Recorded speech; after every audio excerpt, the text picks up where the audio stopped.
The two implications of elasticity that we'll discuss today are on total revenue for suppliers, and then also later we'll talk about markets which are taxed.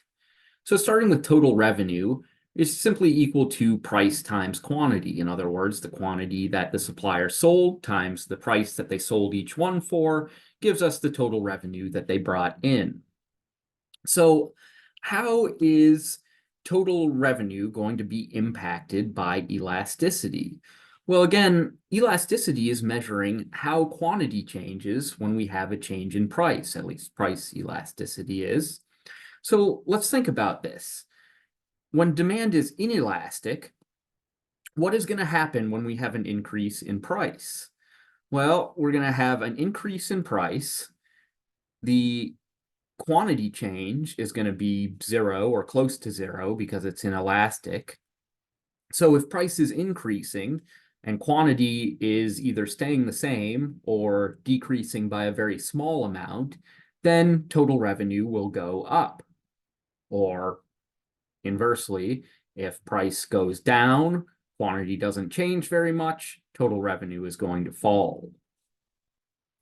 Well, what about if we have an elastic demand? If we have an elastic demand, that means that the percent change in quantity is going to exceed the percent change in price. So if we had an increase in price, we know that this will cause consumers to demand a lower quantity. Doesn't shift the demand curve. We move along the demand curve to a lower quantity demanded. And we know that the change in quantity is greater than the change in price. So this would ultimately decrease total revenue. Or conversely, if price falls, then we should have an increase in quantity demanded, which is greater than that amount, and an increase in total revenue. Right, so suppliers, especially large retailers, will consider this in their pricing decisions, whether the good is elastic or inelastic, and how consumer behavior will change if the price of that good changes. So, for the most part, suppliers know that for goods which have inelastic demands, they can increase the price and make more money. However, if the good has a relatively elastic demand, they cannot increase their price and make more total revenue.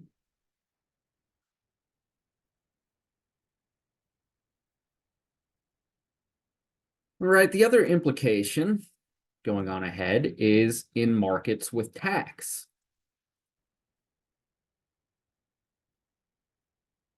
So a common misconception economically is that whoever a tax is levied on is the person who will pay the tax. In reality, taxes are split between producers and consumers. Now, in terms of tax collection, generally the tax is levied upon the producer because it's somewhat difficult to collect taxes from consumers. Sometimes taxes are collected at the point of sale, but generally it's the responsibility of the supplier or the producer to collect these taxes and then remit them. Okay, so when we have a market with a tax, who will pay the tax in the market? This turns out it will depend on elasticity. All right, so first of all, what is the impact of a tax in a market?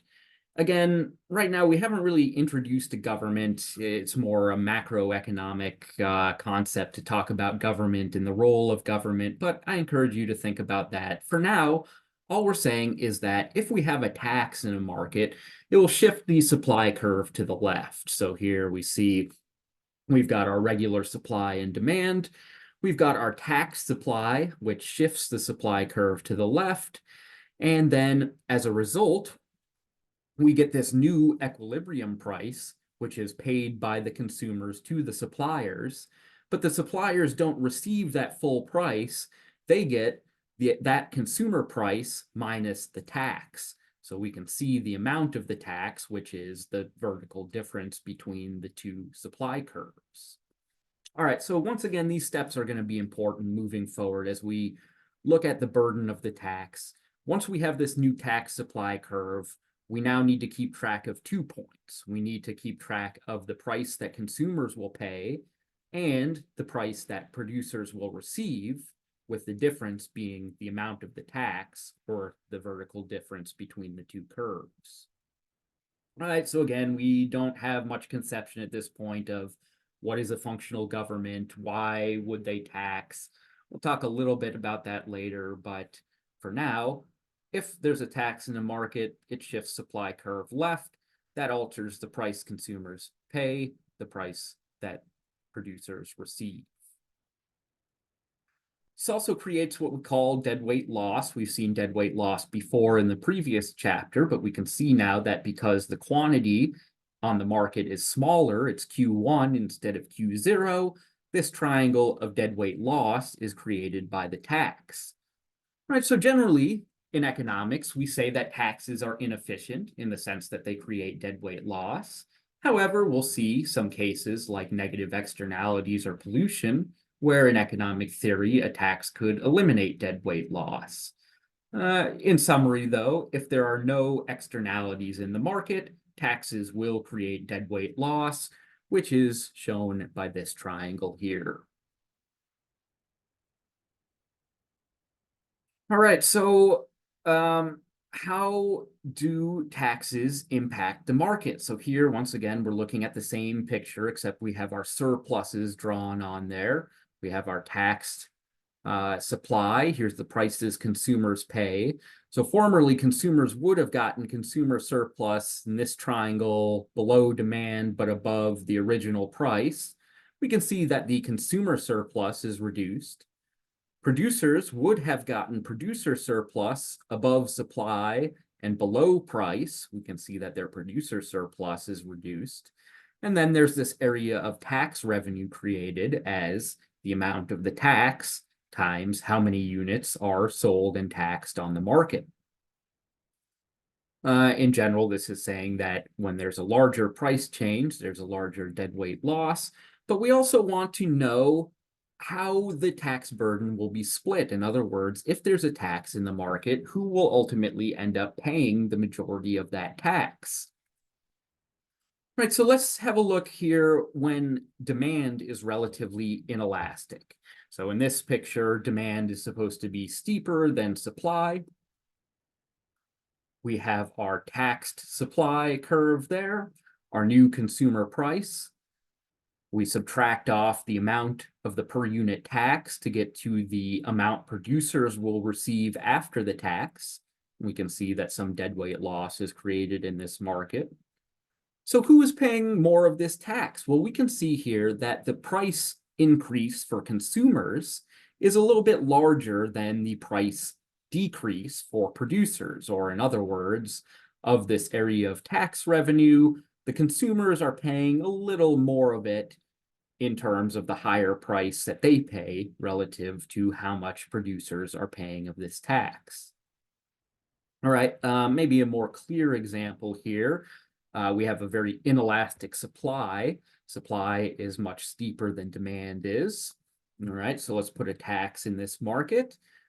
Here we can see that because supply is very inelastic, the price that consumers pay does not change very much. However, the price producers receive after the tax does. So in this case, the more inelastic group is once again paying the majority of the tax.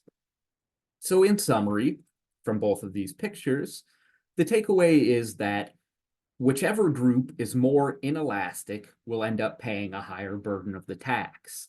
If supply and demand have relatively similar elasticities, the tax burden will be split. The tax burden is always split, but it's not always split equally. All right, we can also have the inverse of a tax, a subsidy.